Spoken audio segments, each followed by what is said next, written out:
49 minutos de las 10 de la mañana, estamos en 5 días monitor económico, esta vez reemplazando al señor Samuel Acosta. Él ya vuelve la semana que viene, así que tendremos de vuelta toda su expertise aquí en esta hora de programa. Ya me encuentro con nuestro invitado, un lujo de invitado como siempre, amigo de la casa, lo queremos mucho y le agradecemos que haya apartado un lugar en su gran agenda atareada y esté con nosotros aquí el señor Jaime Egués, el presidente del Club de Ejecutivos. ¿Cómo estás, Jaime? Bienvenido. ¿Qué tal? ¿Cómo estamos? ¿Todo bien? Bueno, siempre, como ya hemos hablado varias veces, me siento súper en casa, así que la idea es debatir las cosas y acercar a la gente que nos ve toda la información y sobre todo criterios para que cada vez tengamos mayor capacidad de pensar y reflexionar sobre nuestro presente y nuestro futuro, lógicamente. Hoy vamos a tener como un pantallazo de muchas cosas. Sí, vamos a ir de acá para allá, ya te aviso, Jaime, porque sos un invitado de lujo y con mucho valor cultural, social y también mucho valor empresarial. Entonces vamos a estar yendo de un lado para el otro. Primero, sí, vamos a hablar sobre el Club de Ejecutivos. El 28 están cumpliendo 23 años y la verdad que en un país, 23 años de empresarios unidos es muchísimo.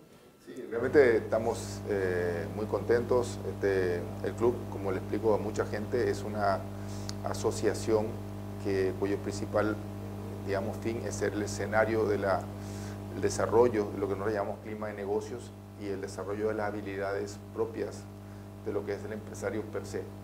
Paraguay se ha construido y se va a continuar desarrollando en una velocidad que esperamos sea la apropiada para aprovechar todas las ventajas que tenemos en el contexto mundial si tenemos buenos empresarios. Y buenos empresarios tienen mucho que ver con empresarios con alta capacidad para competir a nivel mundial, empresarios que tengan la capacidad de entender que su rol va mucho más allá simplemente de producir dinero. Nosotros producimos dignidad, producimos capacidad que el Estado tenga plata para gastar. Producimos, digamos, lo que nosotros llamamos, digamos, la sostenibilidad de muchísimas cosas, porque empresarios hay en todos los rubros. Yo siempre le explico a la gente que mucha gente uno quiere encasillar un poco a los empresarios en determinados roles, y realmente un microemprendedor es un empresario en potencia. Claro, por supuesto. Entonces, yo siempre digo que en algún momento todos que tenemos hoy en día la oportunidad de devolver mucho de lo que la sociedad, nuestras familias, en mi caso mi familia que me ha apoyado muchísimo, mi señora, mis hijos, puedo devolver a la sociedad con el tiempo que yo dedico a esto, es decir a la gente que nosotros tenemos un rol muy importante de desarrollo de todo lo que es la oportunidad que tienen tanto los jóvenes como la gente que está trabajando en tener una vida mejor. Paraguay tiene que tener un futuro mucho mejor en función que tenga muchos mejores empresarios, muchas mejores personas que están liderando y están asumiendo de que su rol realmente es generar digamos, momentum de beneficio que traiga una serie de consecuencias buenas para nosotros. Entonces estamos muy contentos. El club tiene los años que tiene gracias al esfuerzo de muchos presidentes, a los cuales les agradezco acá, si me están viendo, Past President, que han hecho un trabajo formidable. A mí me toca todavía casi un año y medio más. Y vamos a continuarnos, porque la idea es que tengamos toda esa secuencia de gente que vaya construyendo y no sabemos la cantidad de pisos que vamos a tener, pero esperemos que sean muchos pisos en los años que vienen y el club sea una asociación que aporte mucho a Paraguay. ¿El rascacielos más alto de Asunción? Dios mediante.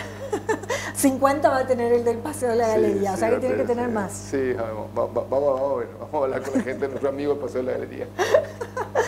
Desde el sector, ¿cómo están analizando este año en el sector económico, verdad, del país? ¿Te acuerdas cuando estuvimos acá? Estuve charlando contigo. Sí. Estamos ya prácticamente en el último trimestre. Sí. Y esto, yo creo que este trimestre es el que menos cuenta a veces, pues es como que la gente ya está cerrando el año. Sí, técnicamente para todos los empresarios yo pienso que el año siempre se cierra alrededor del 15 de diciembre, ¿no? No hay más. Entonces estamos hablando de que prácticamente estamos a un mes y medio. Sí, nada. De año. Pero entendamos que siempre el último trimestre, casi todos los años en la economía paraguaya, es un trimestre casi de recuperación, de ajuste, de una serie de cosas. Más en un contexto que el 2022, como yo te expliqué en la última entrevista, fue un año, es un año difícil, es un año que arrancamos muy mal, un semestre muy complicado, y el último semestre El Banco Central, las métricas, estamos viendo el tema de recuperación del consumo, recuperación de una serie de cosas. Tenemos, gracias a Dios, un clima que está ayudando mucho en lo que es el desarrollo de la campaña, digamos, de todo lo que es agro para el año 2023. Entonces yo creo que vamos a cerrar un año dentro de todo, dentro de las previsiones que hayamos hablado, ¿no? Un crecimiento relativamente, prácticamente a cero, pero sí, no llega ni siquiera a un dígito. Una inflación que la estamos controlando, un sistema, digamos, de medidas que ha tomado el gobierno actual, un poco para paliar una cantidad de cosas. Y yo pienso que estamos en un momento importante, ¿no? Podemos, yo siempre digo que las decisiones te toca tomarlos siempre en contextos que no son los ideales. Muy pocas veces tienes que tomar decisiones difíciles en contextos que te favorecen totalmente. Estamos en un contexto que es difícil, hay que tomar decisiones importantes y yo creo que estoy acá mucho para dar el mensaje a la gente, sobre todo a la clase política, de que estamos en un momento importante. Tenemos elecciones a finales de año internas y vamos a tomar decisiones importantes como paraguayos, pero sobre todo vamos a tomar decisiones importantes con respecto a nuestro futuro. Y acá quiero remarcar un poco para entrar en el tema siguiente, un poco que de nada sirve que todo el trabajador que está en el mercado 4, el señor que dirige un Uber, el obrero que trabaja en una obra, las empresas constructoras que están aportando edificios, de nada sirve todo ese esfuerzo si la clase política, que de cierto modo sé que muchos me escuchan, tengo mucha gente conocida dentro de la clase política que está actualmente en funciones de poder, Senado y diputados, no llega a entender la responsabilidad que tienen con cuidar nuestras condiciones que permiten que nuestra economía tenga estabilidad y tenga una previsibilidad. En ese tema quiero tocar un poquito más adelante, pero de nada nos sirve que nos esforcemos nosotros si es que al final del día, al final con un grado de irresponsabilidad en el manejo de lo que se llaman los gastos públicos, como el Estado gasta los servicios para darnos a nosotros beneficios como ciudadanos, si no tenemos una responsabilidad ahí, porque nosotros que trabajamos, que nos esforzamos, vos que trabajas todo, si tenemos esta responsabilidad en el lado público, nos va a pegar directamente a nosotros porque nos va a aumentar nuestro nivel, digamos, de pago de impuestos. ¿Qué significa eso? Que nosotros, para hacerlo claro, el pan, el combustible, todo lo que gastamos, el vehículo, el pasaje, todo va a ser impactado por una secuencia de subas que van a ser dirigidas por una suba de impuestos, porque el Estado tiene que acabar pagando sus cuentas. ¿Quién obliga a eso? El sector político que está en función de poder. Yo quiero parar acá y entrar ya de hondo en esto. Una de las preguntas que yo ya te decía antes de empezar esta entrevista, quisiera saber cómo toma el sector privado el constante pedido del sector público de aumentar las arcas para contratar más funcionarios públicos y para pagarle más a aquellos que están en la función pública justo ahora que estamos en periodo de elección. Sí, la pregunta voy a intentar separarlas, ¿ok? Bárbaro. Primero, la parte más importante que quiero dejar claro es que el sector privado tiene una serie de asociaciones, gremios, estructuras y que, digamos, estos últimos años hemos trabajado más coordinadamente en entender de que al Paraguay lo cuidamos todos. Y todo me refiero no solamente al sector privado, todo significa gestión pública, todo significa área política que está digamos, en senadores y diputados y lógicamente toda la parte, digamos, de gobierno o en ese momento, digamos, los elementos que componen el gobierno, la política del gobierno, que no es el Estado. Una vez voy a explicar un poco la diferencia entre los dos. Entonces, realmente yo creo que digamos, tomar esta conciencia que la tenemos muy, vamos a decir, muy instalada en la mesa de debate, es que el Estado paraguayo, en la estructura que tenemos ahora, sobre todo en la estructura de recuperación, entendamos que siempre le digo a gente que todavía no acabamos de recuperar, no es que cerramos los ojos y salimos de una nueva realidad, estamos remándola. Claro. Hay un sistema financiero muy presionado por refinanciación de deudas, una cantidad de cosas. Muchas compañías chicas, pymes, que han mantenido sus empleos, pero a costa de endeudarse en el mediano plazo, deudas de 3 a 4, 5 años, que tienen que remarla y salir. Entonces, para remarla y salir, las condiciones tienen que quedar por lo menos iguales o mejores. No pueden ir peores. Claro.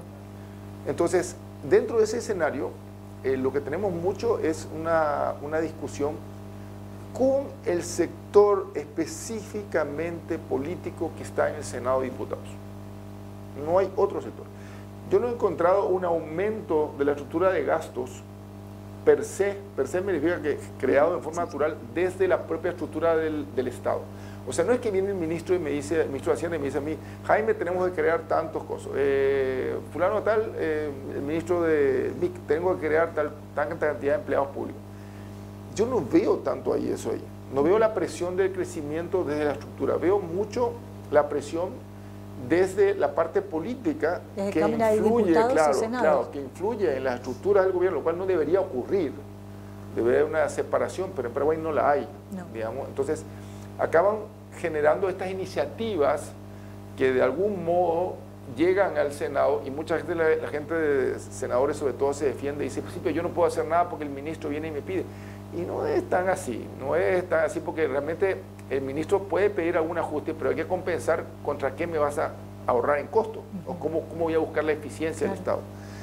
De hecho, hay tres leyes muy importantes que están dentro del contexto de las decisiones que tiene el Congreso.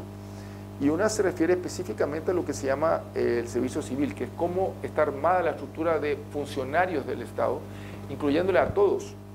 O por ejemplo, el famoso problema que hablamos todos los días, cómo se jubila la gente y cómo está el sistema de las cajas fiscales, que al final nos acaban jalando de pérdida, más o menos entre alrededor de 200, 250 millones de dólares, no me acuerdo cuánto es el número final de este año de pérdida, pero digamos, es un problema que a la larga la estructura del gobierno profesional sabe que tiene ese problema, pero lo que pasa es que el sector político o empuja o aprueba presiones que vienen de grupos de interés dentro de la parte de gobierno, llámese sindicatos, sí, gremios, asociaciones, que les entiendo. Yo absolutamente creo válido el debate, creo válido la exigencia, creo válido la discusión, pero una cosa es eso y otra cosa es la sostenibilidad. La sostenibilidad significa si lo podemos hacer o no. El Poder Ejecutivo empujó, apoyado digamos por muchísimas áreas, entre eso nosotros, empujó un proyecto de ley para que en época electoral, un año antes, no se puedan modificar condiciones macroeconómicas, sobre todo en lo que es la creación de gastos rígidos, que se llama, que son los salarios, que son los, las contrataciones, todo, o no se pueda tocar también la base tributaria con exenciones, o sea, decir, no vas a pagar esto acá, o te voy a bajar el IVA, te voy a bajar esto acá. ¿Qué es lo que ha ocurrido en el sector político? Y esa ley se quedó congelada ahí. Entonces yo le digo a la gente, pero chicos, entendamos alguna cosa. Si esta ley fue hecha en gran parte por alguien que estuvo dentro del esquema de ustedes, porque el presidente Mario Abdo fue senador. Entonces él conoce la dinámica. Fue presidente de la Cámara de Senadores. Conoce la dinámica. Sí. Entonces, esta ley fue hecha para que ustedes tengan una herramienta lo más apropiada para que no reciban presiones. Porque ustedes por ley no podían hacer nada. O sea, entonces ustedes podían quedar bien con el electorado o eventualmente con un grupo de interés que a ustedes les interesaba, sin que sientan la presión que tienen que conseguir ese aumento o esa cosa. Porque en la medida que generemos estas distorsiones que hay, porque si ustedes entran, yo tengo la presentación, los puedo compartir contigo si quieren compartirla, donde básicamente el administrador del dinero público, que en este caso es el Ministerio de Hacienda, alerta claramente a todos, el sector político tiene esto acá, diciendo, chicos, si ocurre esto, el siguiente año vamos a estar con este tamaño de agujero. El tamaño de agujero es impagable con los recursos que tenemos ahora. O sea, no hay cómo pagarlo. Por ende, conclusión, igual, como yo le digo a la gente, es que vamos a tener que subir impuestos. Entonces yo le digo a la gente, pero espera, ¿en qué vamos a gastar? O sea, yo entiendo si alguien me dice, voy a gastar algo más para recibir un beneficio adicional. Claro. Pero no voy a recibir un beneficio adicional. Usted que está sentado viéndome ahí en la calle, no va a recibir ningún beneficio adicional, porque los aumentos están todos relacionados con beneficios particulares de gente dentro de la estructura del Estado que acaba siendo un ciudadano de primera, mientras usted, yo, que estamos trabajando ahí, vos, somos ciudadanos de segunda o de tercera. Entonces, lo que yo quiero que entienda la gente del área política es que no pueden continuar con esta dinámica y yo les pido, como le hemos pedido muchísima gente del área digamos, de dirigencia privada y gente mismo del gobierno, tienen que entender que no podemos continuar por esta senda porque vamos a tirar por la barranca 20 años de esfuerzos que nos costó un montón salir de la crisis que tuvimos en el 2000 por este tipo de situaciones que, digamos, rayan a un inoportunismo o una estructura que va mal. Y yo, aparte, un mensaje que le digo a todo el mundo: la medida que se instale quiénes fueron los que empujaron el apoyo de estas diferencias y que lo instalemos a nivel de medios, estas personas no van a ser electas en el 2023. Totalmente. No hay ninguna posibilidad que sean electas, porque en el momento que yo les asocio que estas personas están empujando el aumento digamos, el aumento de los impuestos, que va a traducirse en que usted viva peor porque no va a tener plata, porque el impuesto es impuesto, no es que usted puede evitar el impuesto, tiene que obligadamente pagar, estas personas van a ser las culpables. Entonces yo lo que digo es, intentemos en este momento que tenemos por lo menos una posibilidad en estos meses de hablar de eso, qué se puede hacer y qué no se puede hacer, y ser prudentes y ser sobre todo responsables con el futuro de nosotros, sobre todo el futuro inmediato. Estoy hablando del siguiente año, no estoy hablando de un futuro que no llega. Entonces, es algo que realmente desde el club venimos empujando mucho, así como otras instituciones, amigas que tenemos, UIP, ARP, FEPRINCO, la última vez estábamos como 70, que prácticamente juntándole a todos, yo digo, masa laboral, juntándonos a todos, estamos hablando de fácilmente unos 650.000, 700.000 personas que están trabajando dentro de estas estructuras empresariales. O sea, es una masa importante, 700.000 personas que ya depende, que nosotros de cierto modo estamos ocupando un cargo de representar, de trabajar, de ver. Estamos hablando de mucha gente. Entonces, lo que nosotros pedimos es coherencia y sobre todo responsabilidad, y que entiendan que acá el tema es que no podemos continuar beneficiando a pequeños segmentos determinados dentro de la estructura pública en detrimento de la persona que está afuera. Yo no puedo exigirle a una persona aumentar el impuesto para pagarle la jubilación si esta persona que está pagando ni siquiera tiene acceso a la jubilación. Entonces, hay discusiones que tienen que ser más profundas, Florencia. Yo realmente digo que el problema que tenemos ahora es que estamos con una diferencia en la discusión, ¿no? Pero yo voy a irme hacia la parte final nomás. En estos meses que quedan, el resultado final es cómo te vota la gente de una cosa u otra. Y yo pienso que ahí está el principal foco. Tenemos que votarle a la gente que tiene capacidad de entender que los paraguayos somos todos y todos tenemos que ser iguales. No puede haber ciudadano de primera y ciudadano de segundo.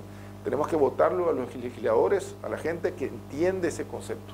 Hay veces que la gente no va a votar o dice no sirve mi voto, y después cuando ves el problema está en la Cámara de Diputados y Senadores. No solamente en un presidente a veces que es apto o no para dirigir un país, pero también en diputados y senadores, cuando vos ves una claque política que simplemente está para enriquecerse y para enriquecer también a algunos y algunos empresarios. Siempre hay problemas en todos lados. Por eso hay que fijarse un poco qué pide y qué da cada uno. ¿Estuvieron hablando con los candidatos a presidentes en el club de ejecutivos? Importante pregunta. A ver, acuérdate que el club, nosotros trabajamos muchísimo en los ejes de desarrollo de políticas públicas, digamos, y cómo esto impacta en el desarrollo del clima de negocios. Entendemos, digamos, como el club como un sistema holístico que trabaja en diferentes áreas y todas se suman para que el Paraguay pueda desarrollarse. Por eso un poco yo siempre le invito a mucha gente a participar del club, porque es un lugar muy interesante para comenzar a aprender y debatir este tipo de cosas. ¿Qué pasa? Dentro de lo que es digamos, el desarrollo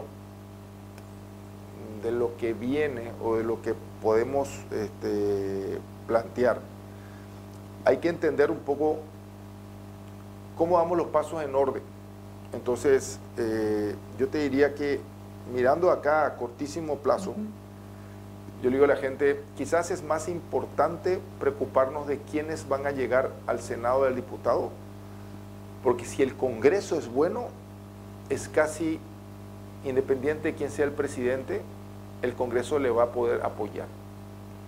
Yo pienso que la discusión de quién llega a ser presidente es una discusión que la tuvimos que tener entre febrero y marzo del año que viene. Un poco escuchar las propuestas. Claro, porque sobre todo escuchar las propuestas económicas, porque hoy por hoy no hay un candidato que esté hablando de las propuestas económicas, que es lo que realmente le tiene que interesar a cualquier ciudadano. Yo no estoy hablando de empresarios, sino a cualquier ciudadano de este país. Propuestas económicas, hacia dónde vamos, qué vamos a hacer con la deuda, vamos a tomar más deuda, y si vamos a tomar más deuda, ¿cómo le vamos a pagar? Claro, el tema es que yo siempre le digo a la gente que hay que entender los dos momentos. En este momento es una pelea, digamos, una disputa. Sí. En las internas. En las internas tiene una dinámica. Claro, tiene una dinámica propia que tiene que ver con mucho de las estructuras, digamos, yo digo, las estructuras duras partidarias, digamos, de trabajar, porque lógicamente vos ves claramente quiénes votaron en las internas y quiénes votaron en las generales de los partidos, y te das cuenta que hay una lógica que se mueve diferente entre las dos áreas.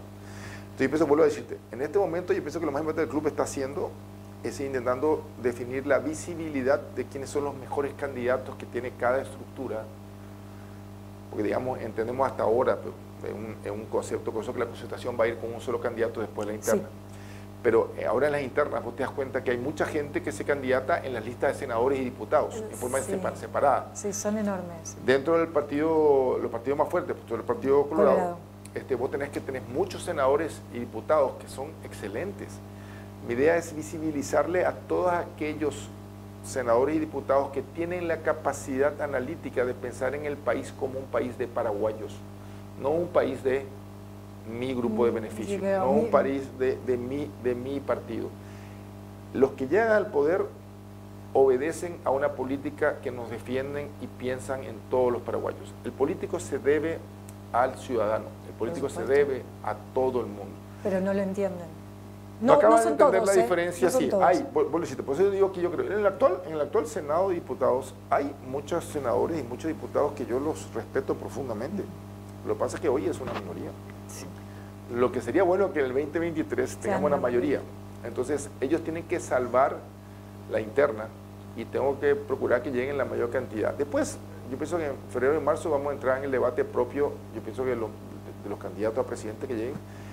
Yo estoy súper contento, como te dije en la última entrevista, de que tengamos una variedad de candidatos hacia presidente que son fantásticos. O sea, realmente hay mucha gente muy bien preparada. Sí.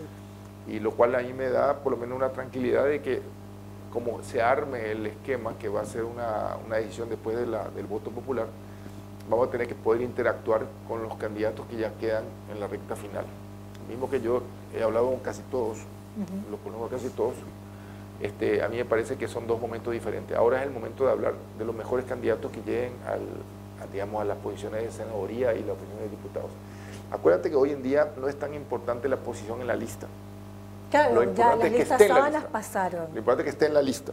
Pero igual el Partido Colorado está diciendo de que no va a marcar diferencia, que de hecho va a hacer que ellos metan más ahora que no está en la lista sábana. Sí, lo que pasa es que la lógica actual hace que en el momento de la votación vos vas a votarle, por ejemplo, te pongo un ejemplo. Al que conoces.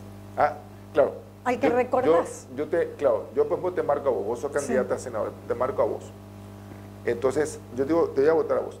Si vos estás dentro del Partido Colorado, automáticamente el primero para poder marcarte voy a tener que marcar Partido Colorado. Y al final del día, y esta es una lógica partidaria, no tiene nada que ver que sea Partido Colorado o Concertación, es una lógica partidaria. En la medida que los partidos entiendan que tienen la capacidad de autogenerar, formar, elegir, no me importa el modelo, tener las mejores mentes, los mejores seres humanos candidatados que tengan aceptación en el público, ¿no? Porque una persona puede ser buena, pero nadie te conoce. Esas dos cosas, esos partidos van a tener una mayor posibilidad o mayor representatividad, lo cual va a permitirle que sus agendas propias de cada partido pueda tener una relevancia en las políticas públicas, ¿ok? Pero tienen que tener la gente. Entonces yo digo que ahí, yo pienso que es lo que estamos viendo, si es que cada partido puede sumar actores o candidatos que tengan esa visibilidad. A mí, por ejemplo, yo estoy muy contento con determinados tipos de partidos que yo me di cuenta que están haciendo bien ese trabajo. Yo, por ejemplo, creo que el general Patria Querida ha hecho un excelente trabajo en la parte de senadores. Veo también que Encuentro Nacional se está esforzando en conseguir ese tipo de cosas. El Partido Colorado tiene una gran base, tiene mucha gente buena, tiene enorme cantidad por la cantidad que tiene.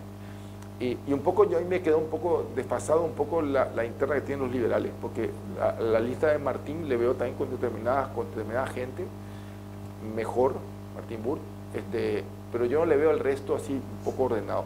Y me queda un poco totalmente difuso para mí el otro lado digamos, la línea que está siguiendo, digamos, el movimiento de Euclides, digamos, con Frente Guazú. No se está entendiendo. Todavía no tiene, claro. Y Jorge Querey. Claro, pero está bien, pero es una parte de la lógica propia de la parte política. Se cree que en cualquier momento se baja. No, está bien, pero digamos, la lógica del partido político tiene alto y bajo y yo absolutamente creo que es válido y eso forma parte de las cosas. Lo que te digo es que hay algunas listas de algunos partidos que ya tienen muy formada la estructura de las personas candidatadas al Congreso, que son muy válidas, son muy buenas. Entonces, yo creo que en eso está darle más visibilidad y apoyar que esa gente llegue. En la medida que esa gente llegue, nos intentaremos discutir entre febrero y marzo, digamos, las políticas económicas cómo también. Estamos ahí.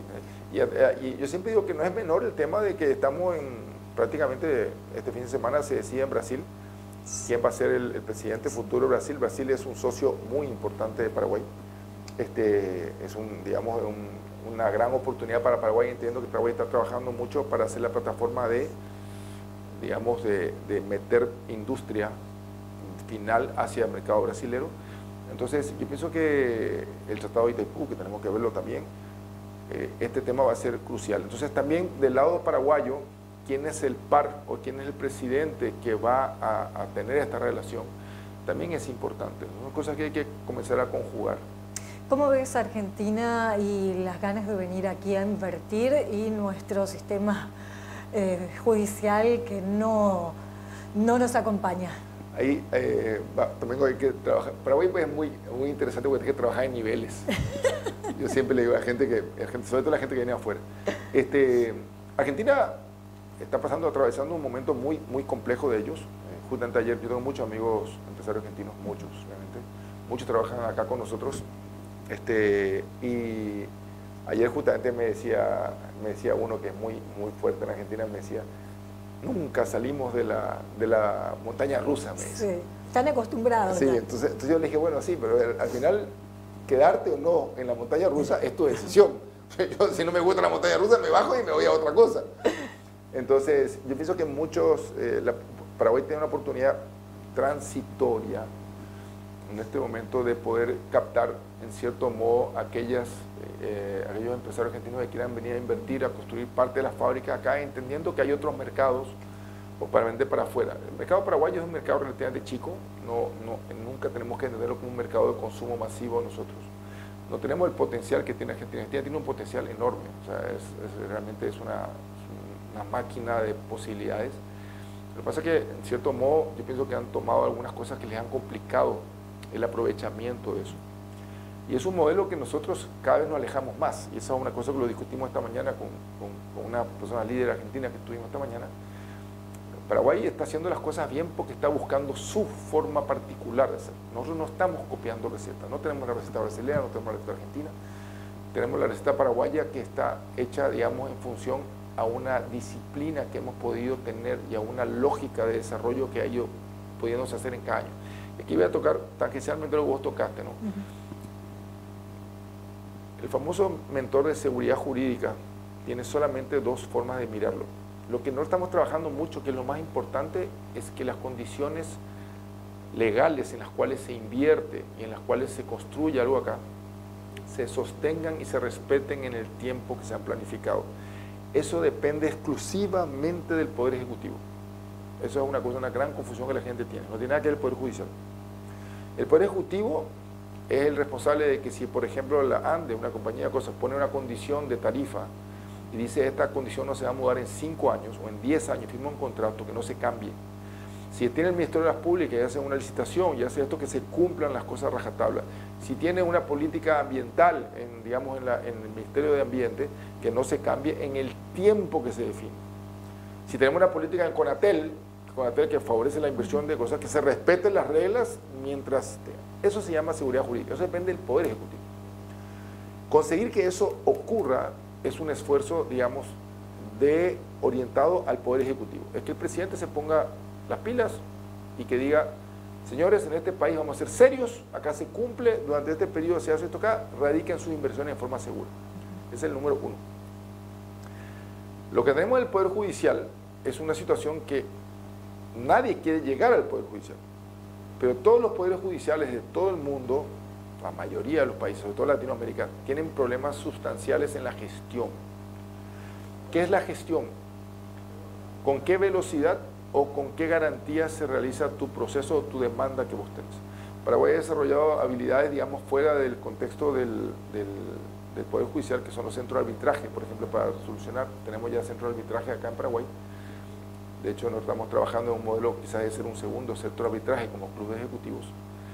Pero entendamos que el llegar a la instancia judicial nadie lo quiere. Pero el Poder Judicial en sí ha hecho muchos avances. Hoy tenemos el expediente electrónico que favorece, digamos, que no haya mora. Se está trabajando en todo ese tipo de cosas. Está trabajando en cierto modo en mejorar las condiciones también de cómo se realizan los fallos en general. O sea, ¿cuál es la garantía que uno tiene en la transparencia del tema? Y acá yo siempre, una de las primeras lecciones que aprendí siendo empresario es que la justicia es un concepto altamente, vamos a decir, tergiversado. Porque siempre para el que pierde un juicio no hubo justicia. Totalmente. Entonces, ¿dónde está la justicia? Entonces yo digo a la gente, mira, el problema está en que, por eso es que cuando vos le mirás la figura que representa la justicia, vos le ves que la señora que representa está con la venda cerrada, claro, porque es difícil determinar. Ya de la época de un sabio que se llama Salomón, decía, poder hacer justicia es muy complicado, ¿no? Claro, porque la justicia le lleva un nombre. Claro, exactamente. Sí. No lo digo como un nombre, como es sexo, le lleva una persona, entonces. Sí, claro, entonces es difícil. Es muy difícil. Entonces yo le digo a todos los empresarios que vienen acá afuera, mira, nosotros estamos trabajando del Club Ejecutivo muy fuerte en seguridad jurídica. El Poder Judicial es el Poder Judicial y tiene muchos desafíos. Tiene el desafío del registro público, tiene el desafío del catastro, hay cantidad de cosas.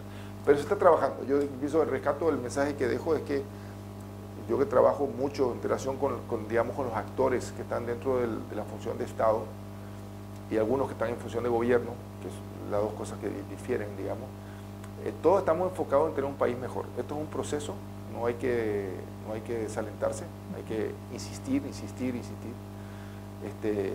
Ahí tomó la palabra de uno de los, digamos, de los mentores de Estados Unidos que decía el precio de la libertad es la eterna vigilancia, ¿no?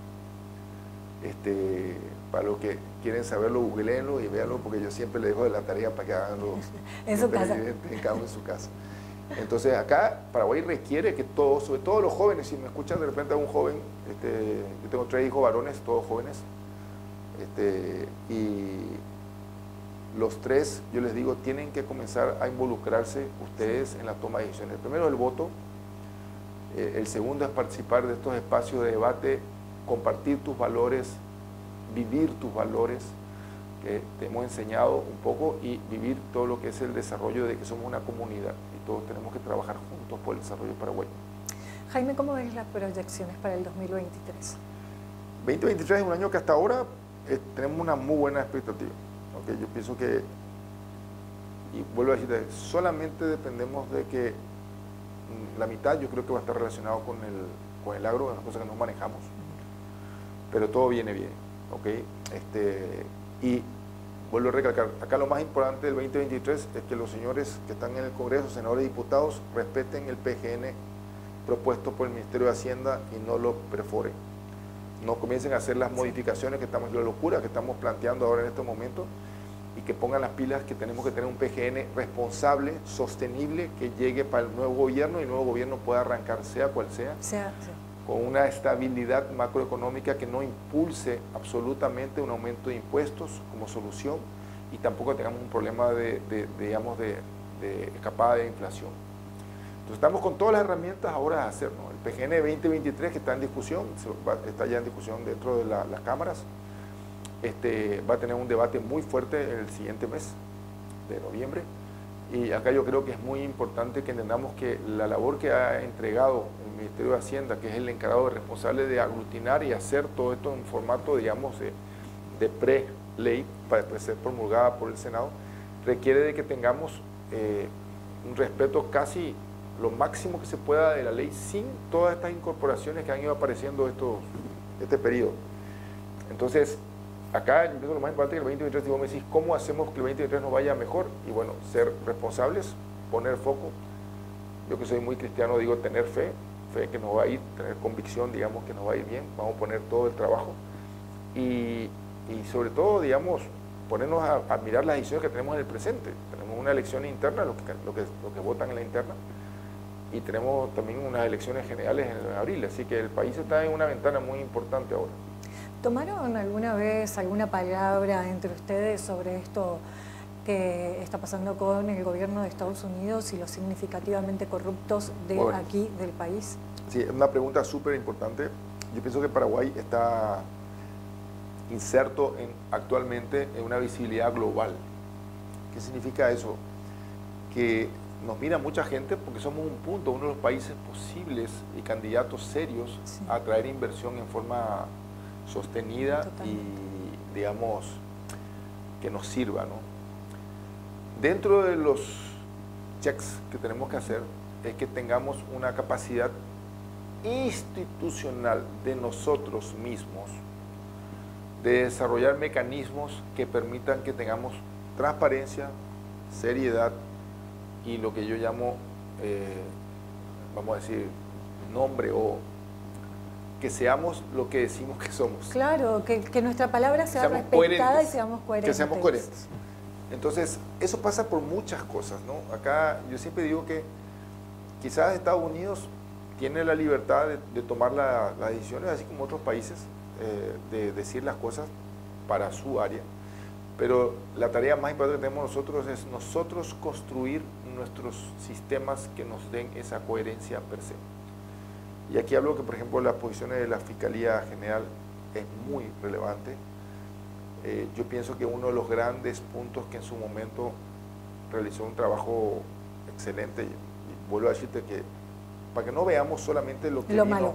Claro, lo que vino a Estados Unidos, lo que dijo Estados Unidos, que está bien, hay que tenerlo en el mapa, yo lo respeto profundamente, pero por ejemplo el tremendo, enorme esfuerzo que hizo CEPRELAT en el tema de CEPRELAT y Banco Central, y todo el ecosistema entero que corresponde a eso, para que pasemos Gafilat. O sea, Gafilat fue una prueba muy difícil de transparencia, de anticorrupción, digamos, de procesos que hacen a la estructura institucional de defensa. ¿Cómo yo detecto una anomalía y cómo esa anomalía se convierte en un caso que es analizado en la Fiscalía, que es llevado al Poder Judicial y es condenado? Ese es básicamente lo que todos anhelamos, ¿no? Todos anhelamos que de algún modo que la gente que trabaja en forma honesta, que trabaja bajo las reglas de la ley, que cumple sus obligaciones, todos trabajamos en que esto sea algo que podamos mostrar a nuestros hijos. Entonces yo pienso que eso es mucha tarea de nosotros. Yo pienso que hay que sí escuchar mucha gente que viene de afuera, pero escucharlas. Yo pienso que Paraguay tiene que siempre sostener de que nuestra mayor responsabilidad es hacernos nosotros cargo de nuestras cosas y no tanto estar esperando que alguien nos tutoree de afuera. Tenemos que esforzarnos en ser lo suficientemente capaces de tener estas estructuras. Y sobre todo, como digo, garantizar por sobre todas las cosas las defensas constitucionales de todos, y que ese proceso sea válido para cualquier ciudadano, desde la persona más indefensa que no tiene capacidad de pagar hasta la persona que puede pagar. Eso básicamente es lo que yo pienso.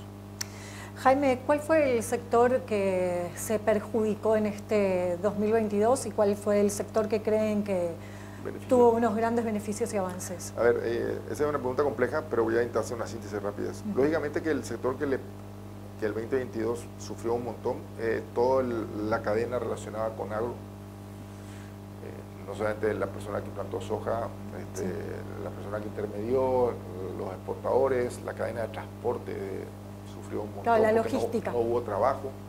Lógicamente eso afectó masivamente a la parte comercial, porque toda esta gente que ganaba esta plata gastaba en el comercio, no acabó de hacer algo.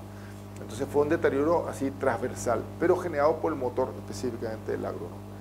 Después nos agarró también interín, digamos, unos ciclos relacionados con algunas condiciones también a la parte de carne, pero carne en general se pudo adecuar. La guerra nos afectó mucho, los mercados se cerraron, una serie de ajustes. Y yo pienso que ese fue el sector que le pegó, pero digamos, siempre rescato una palabra de mi amigo Manuel Ferreira. que él dice que cuando, digamos, el agro se enferma, digamos, Paraguay como se arrastra, o vamos a decir entero, la economía entera sufre, digamos, ¿no? Por lo menos sufre un resfriado severo. Entonces, yo pienso que fue así en su momento. Ahora hay otros motores que se movieron, y aquí rescato un poco el 2022, yo pienso que el motor, digamos, de todo lo que es servicios relacionados con obras y con la figura de construcción, pudo apalancar un poco. El otro motor que realmente increíblemente aplaudo de pie, pero de pie, el trabajo de mi amiga Karina Daer y todo el ecosistema Maquila, porque el sector, a partir de una iniciativa muy buena del gobierno, que consiguió salvar uno de los puntos más importantes que tenemos con Brasil, ellos pudieron continuar, y esa unidad, todo ese ecosistema de Maquila que da cientos de trabajo y genera una cantidad enorme de derrame, digamos, de lo que se refiere a cómo van generando eso. Si bien en impuestos tienen una baja carga de impositiva, la parte de impuestos les ha ido muy bien. Y por último, yo pienso que digo que hay que aplaudir también de pie a la gente digamos, de los Juegos del Sur por todo lo que se refirió a eso. Las cadenas de los hoteles pudieron por lo menos tener un mes que les permitió a ellos, un mes y medio, les permitió a ellos salir adelante. Los restaurantes tuvieron muchísima gente.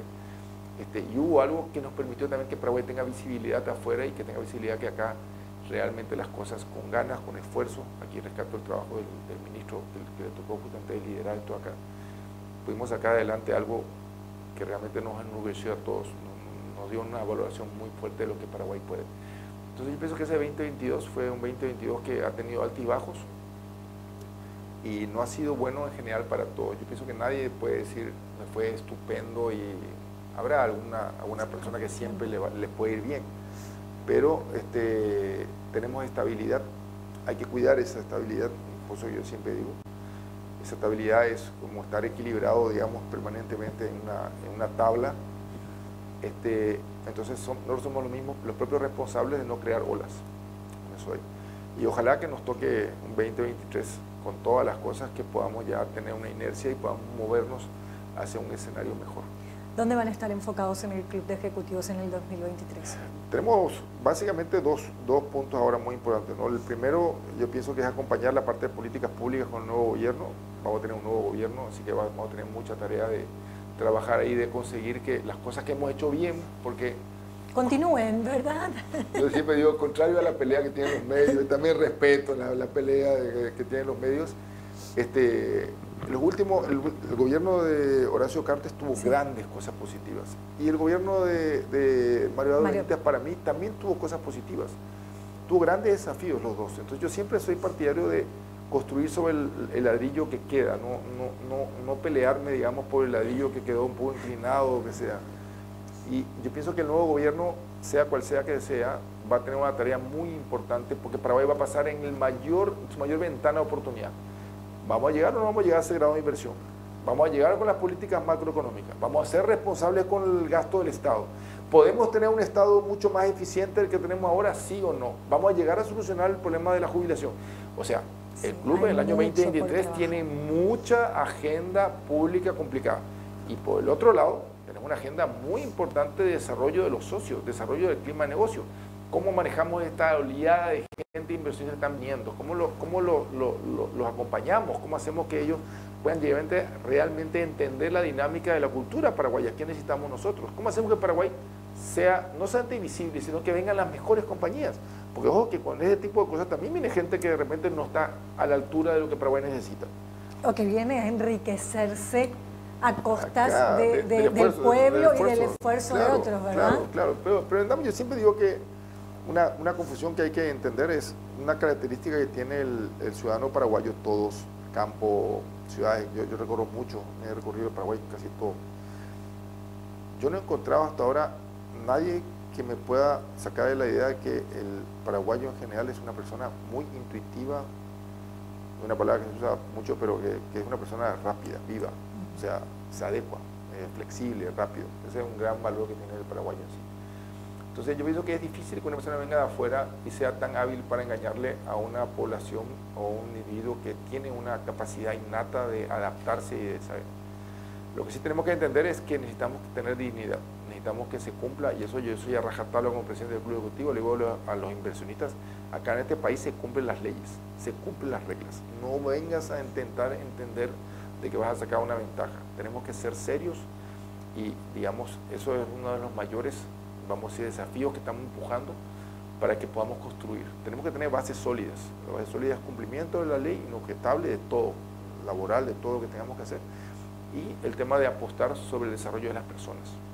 Jaime, te agradezco todos estos minutos que te robamos. Dale, muchísimas gracias. Y que estuviste aquí con nosotros. Y te vamos a volver a invitar siempre. Dale, cualquier cosa estamos acá a tiro. No, porque sería muy lindo también, luego de las elecciones, también dar... Va a ser, sí, totalmente.